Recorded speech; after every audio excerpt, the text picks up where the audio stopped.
Okay guys, I know this is going to be blurry, and I know that Beater Box shakes. Beater Box is my Yukon. But I just wanted to take a minute to thank the Scott family, Karen and Bruce Scott. So Karen and Bruce I met because of textile drives like Fill the Box. And I guess I could make a list of people that I met, or people that I knew but I wasn't as close to that I'm close to now. I can make a long list of people that are kind of like, I interact with them like at least once a month, if not every couple weeks.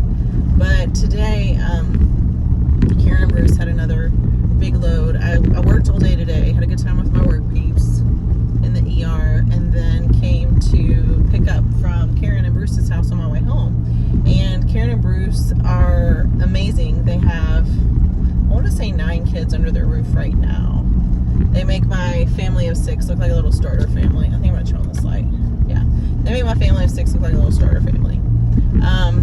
My like having 6 kids, because they have 9 under their roof, and they have some kids that are grown and out from under the roof and independent.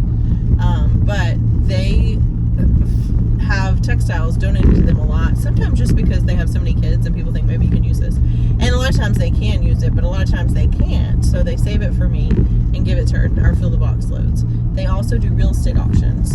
So sometimes that will in and of itself end up with textiles that need a home. But I just swang by Karen's house. I told Karen and Bruce about the textile thing, and I'll basically do it till I die. And we did do a load for them because they have their own nonprofit called K-Kids, where they try to intervene families that are in crisis and struggling, and try to intervene and help them so that the families can stay together. And they have stories of counseling families in crisis and doing all kinds of wonderful things to keep families together. And then if families can't stay together, they intervene in a way that keeps the kids safe. But we did do a Fill the Box load for them during the holidays, and it was very successful. And they just continue to give textiles to me. Sometimes they'll bring it to me and drop it off. A lot of times, though, I can swing by their house and get a few bags here and there. But their loads have grown because I feel like it's one of those things that once you start doing the textile recycling, it really makes a difference, and you do it all the time. So and it unburdens people too, because a lot of people need to declutter, or even with the real estate auction, maybe there was a death, or maybe there's grief somewhere. Leaving a house where you're having to auction off all your things doesn't sound like a planned event. So unburdening people from items and putting them to the purpose of saving lives is huge. So people have always asked me, like, will I continue to do this once our adoption is done? I think I will. I don't see any reason not to, as long as the market supports it, and as long as it's like a viable option and productive. Yeah, I think I'll always do textiles. I don't see any reason not to. But for right now, these textile loads are actually for our son, who is 9, who we're adopting from Liberia. And we are adopting 2 little girls from the same orphanage. So, the 2 little girls are biological siblings, and their fees are paid. So unless this process continues another year, their fees are paid. So that's done. But the things we have to update annually for theirs and for his, we're still having to do, like the home study update and all of that.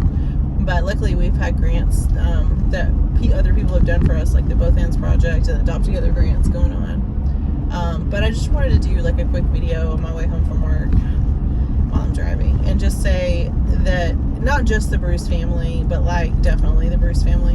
I'm sorry, not the Scott family. I always want to say the Bruce family because Bruce Scott has 2 first names, but the Scott family, Bruce and Karen, have showed kindness and compassion towards our growing family, and they have their own growing family and their own things, and their own nonprofit, and their own ways to make the world a better place and to expand the kingdom of God. And that was one of the things that our pastor at church, Paul Erminger, he gave a good message. I was going to give Paul a hard time because Paul never speaks on giving, and I think giving is extremely important for Americans to hear about. Biblical principles of giving is very important for us as Americans to understand. There's things about giving that'll feed our soul in ways that we don't understand until we do it. And so I think, but he's careful not to preach too much on giving because he doesn't want to make people feel obligated or whatever. And I get that. But when I went to Liberia, my friend Nelson, his church, they took up 4 separate collections in one church service for 4 separate ministries.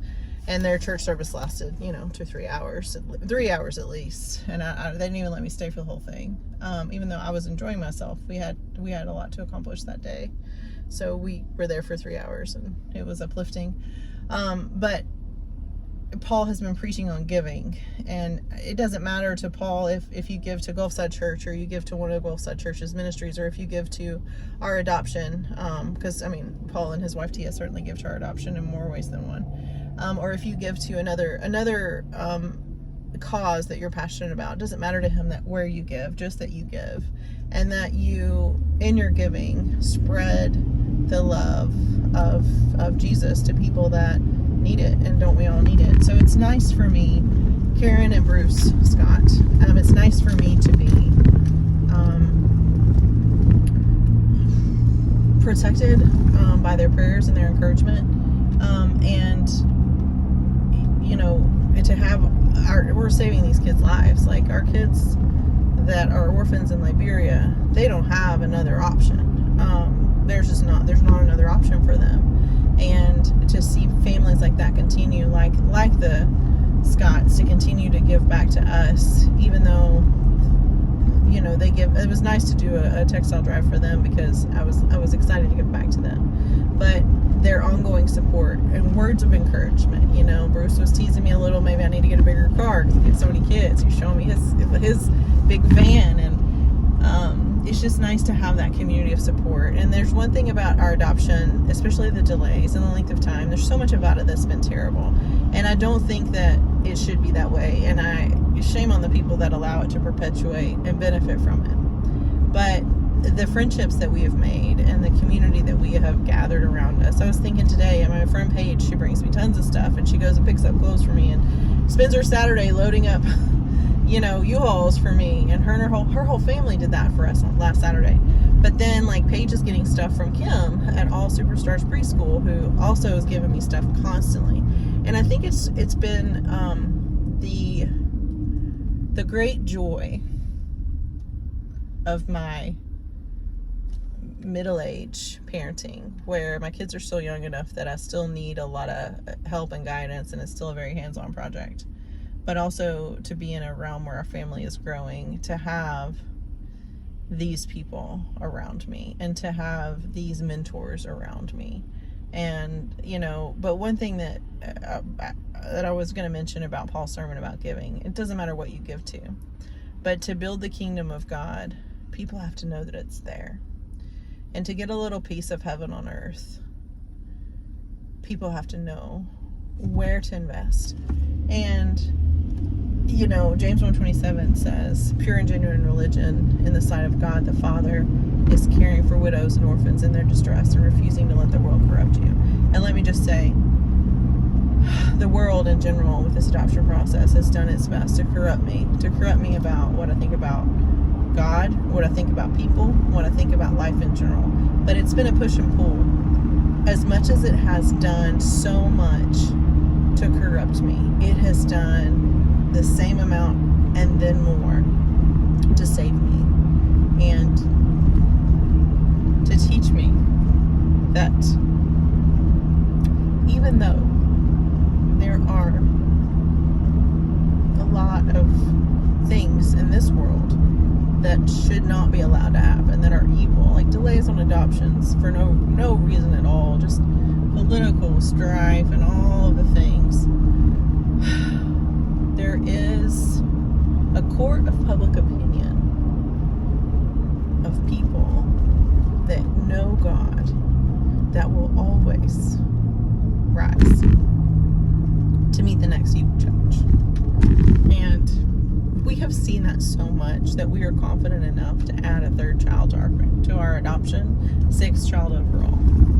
That's how confident we are that the good will win, and that people are good,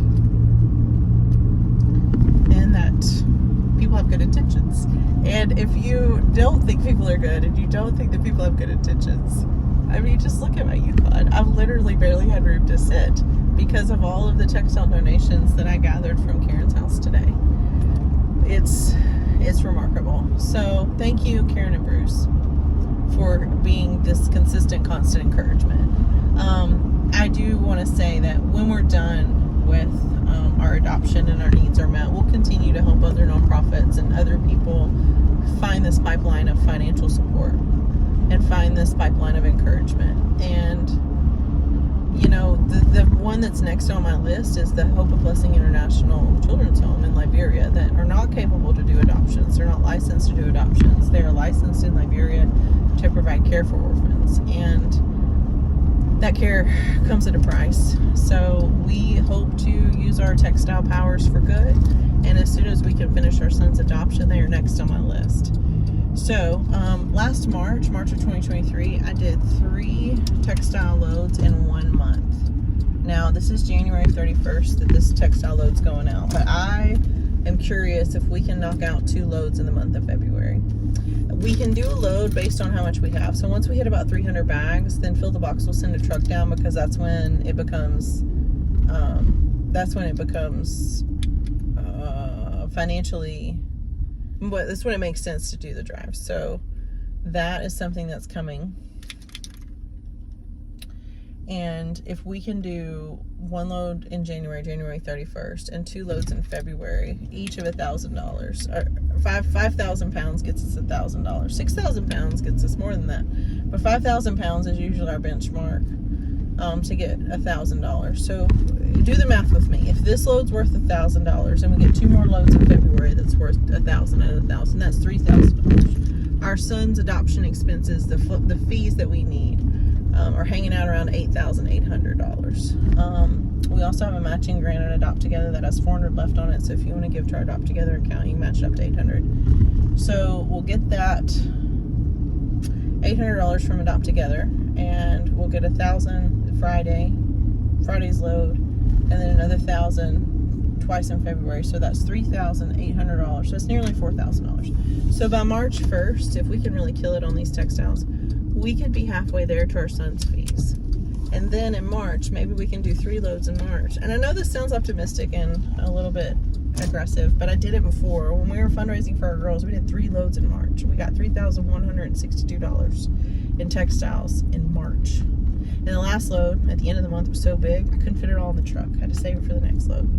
So I think we can do it, but I need you guys to help. My neighbors and the Coral Lakes, you guys have been fantastic. I guarantee you I'm wondering if I'm gonna pull in my driveway and see more clothes just sitting there. My work friends that keep bringing stuff to me are just fantastic. Like, I just couldn't ask for a better community of support. If you've got to walk through the valley of the shadow of death as it has felt and worry about our kids, then this is the way to do it. My kids are waiting. I don't know if there's stuff in the driveway or not, because my family's all waiting. All right, that's all I got. If you're gonna walk through the valley of the shadow of death in this adoption world and fight for your kids' lives and wonder if you're ever gonna win, I hope that if you ever have to do that, you can do that with the people that support me, because they're fantastic.